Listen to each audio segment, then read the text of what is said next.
Uhum. No caso de não fazer isso e a lei for aprovada, o que acontece para as empresas? O que acontece? A lei estipula sanções muito pesadas para quem não se adequar à lei. A lei, né, por exemplo, vou dar um exemplo, as sanções variam de censura até a multa diária e multa por descumprimento da legislação, até um relatório de reputacional. Ou seja, o que é isso?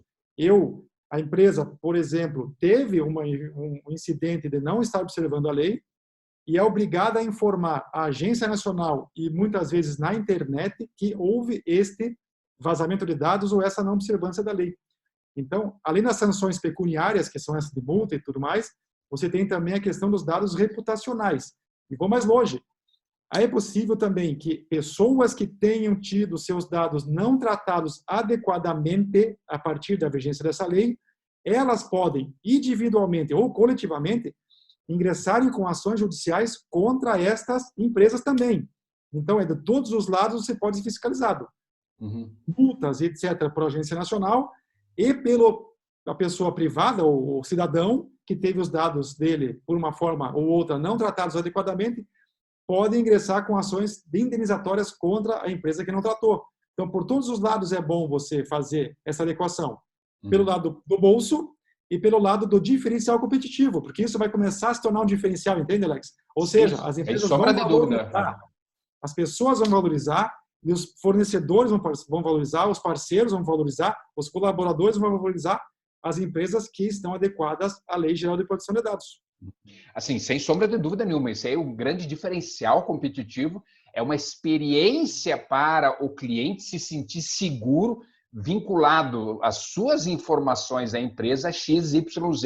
Quando você fala da adequação, o que é de uma forma prática, bem simples aí, um ou dois exemplos, por exemplo, eu trabalho com uma base de dados, né? Eu faço ações de relacionamento com minha base de dados, em relação aos clientes que, nos meus cursos, nas minhas palestras, se registraram. Como que eu devo proceder isso para me adequar? Coisas práticas, Sérgio. A primeira questão, Alex, que você tem que observar, que o trabalho que nós fazemos, inclusive, é verificar como você trata os dados hoje. O termo tratamento de dados é um termo legal, por isso nós falamos em tratar dados. Perfeito. Então, todas as empresas hoje tratam dados. A questão é se elas vão tratar os dados ou estão tratando de acordo com o que a LGPD diz ou não. Então, existem os dados bem tratados e os dados maltratados. Os maltratados são aqueles que não estão vigentes, que não estão englobando ou observando a lei. E os bem tratados estão. Então, qual é o primeiro trabalho a fazer? É olhar, fazer essa análise de como os dados estão sendo tratados hoje. A maioria não vai tratar de acordo com a lei, porque a lei é muito metódica nisso. Então, o que vai acontecer? É necessário fazer este trabalho de análise e adequação para que os dados sejam tratados de acordo com a lei. Então, por exemplo, vou dar um exemplo para você. Muitas empresas hoje, os dados não existem, assim, não existe uma vinculação de pessoas, do número de pessoas que possam ter acesso a eles. Muitas empresas, todos têm acesso. E isso, quanto mais pessoas têm acesso a dados, maior o risco de violação deles. E maior o risco de não se observar o que a lei diz.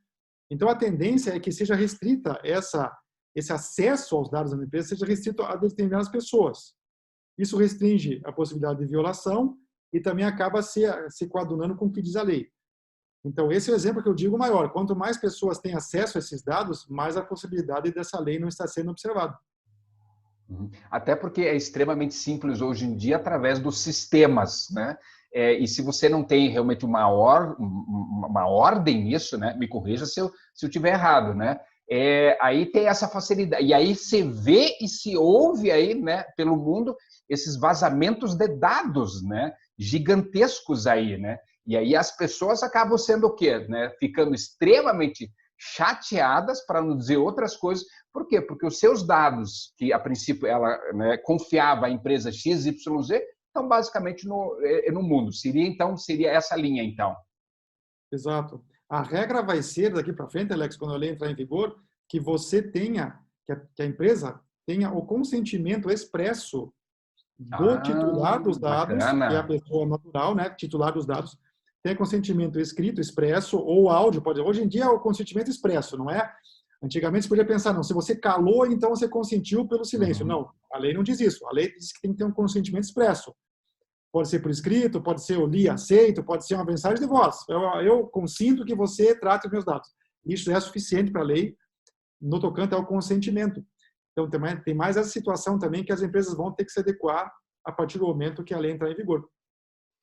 Vai dar mais trabalho, mas como você diz, claramente é um baita diferencial competitivo. Super show. Sérgio, eu queria que você desse agora, para finalizar, né, 3 exemplos bem práticos, né, para que assim, essa nossa ouvinte, esse nosso ouvinte, pequena empresa, média empresa, grande empresa, gigante empresa, possa começar realmente a refletir e dizer assim, puxa, eu vou buscar isso, vou fazer.